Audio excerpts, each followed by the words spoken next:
Just how bad is the weather going to get? Britain has been hit by this storm. It's a real concern. According to the Telegraph newspaper, Britain started to shut down last night as Storm Gerretti made landfall. A life-threatening weather bomb brought winds of up to 100 miles an hour to the southwest, whilst a foot of snow was forecast for parts of Wales, the Midlands and South Yorkshire. Well, the Midlands is in borderline lockdown at the moment. What holds for the weather in the days ahead? Let's get the views of the brilliant Jo Wheeler, who is a meteorologist at Square Raindrop. Good morning, Jo. Good to see you again. Good morning, Mark. I hope you're well. Yes, we had this big storm come in yesterday, Storm Goretti, named by the French service. But if they hadn't, we would have done. And it arrived as a multi-hazard event. Now, what exactly does that mean? Well, it meant that it brought some very strong winds, some heavy rain, it brought some snow, but not everything to everywhere. Now, the winds, of course, were strongest across the southwest. That's why we had a red warning. Officially, the highest gusts were 99 miles per hour, but unofficially, many stations reported wind gusts over 100 miles per hour. And I think at Padstow, 123. Now, that's yet to be confirmed. The A30 was shut. That's the main road in and out of Cornwall. Fallen trees shutting it in both directions. The train stopped last night, I think at 6 o'clock.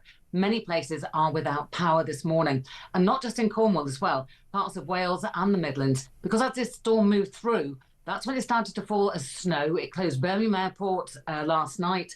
East Midlands Airport was shut this morning at 5 o'clock. And again, as I say, many people without power and struggling to travel because many of the trains weren't working either. Many flights delayed and diverted. It has caused chaos. Now it's moving away.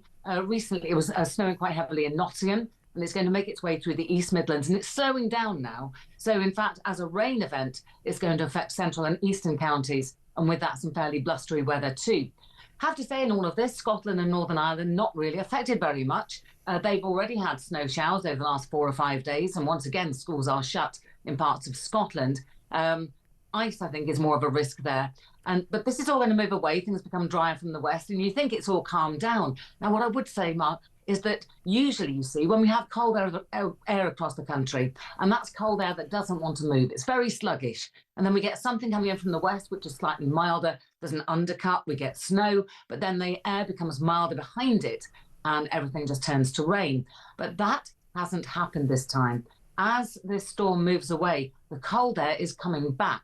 So tonight, there's a risk of a widespread frost and obviously ice on the roads where we've got any water lying. And I think there'll be quite a bit of that.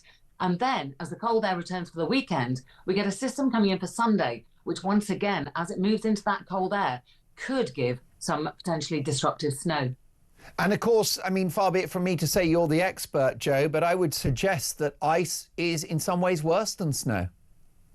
Yes, because you can't see it very well. And also if the roads are gritted, but then there's sufficient rainfall that it washes that away. And then, of course, that freezes up.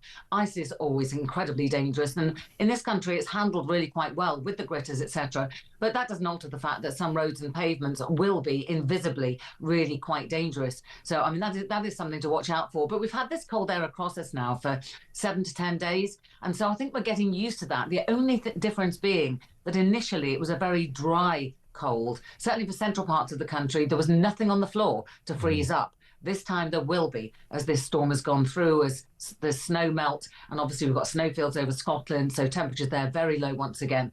But certainly I think the cold air is going to stay with us until after the weekend. All right, so we're through the worst of it in terms of the snow, but ice is the next one to look out for. Ice and rain and cold temperatures. Would those be the headlines? And potentially snow on Sunday. That is another watch one. As I say, this frontal system coming in from the Atlantic, trying to bring this milder air, but it will bump into this cold air once again. And that potentially could give snow for a time. The timing of these things is very important. If you think about yesterday's storm, it actually moved in overnight at a time when people were sleeping or trying to, with wind gusts over 100 miles per hour. But people weren't out. They weren't on the roads. They weren't on the pavements. They weren't going to and from work or school, you know. So at least that was somewhat of a blessing. But of course, Cornwall as well, seeing those very strong winds. A lot of boats around at the moment, moored up or in harbours. Goodness only knows what the damage has been to those. OK, Jo, thank you so much for the update. Really interesting, and look forward to catching up soon. Meteorologist at Square Raindrop, Jo Wheeler, who says actually we're going to stick with those low temperatures for the next 2 or 3 days. Rain will come, but with that potentially ice and then potentially snow again on Sunday. So folks, we're not out of the woods yet.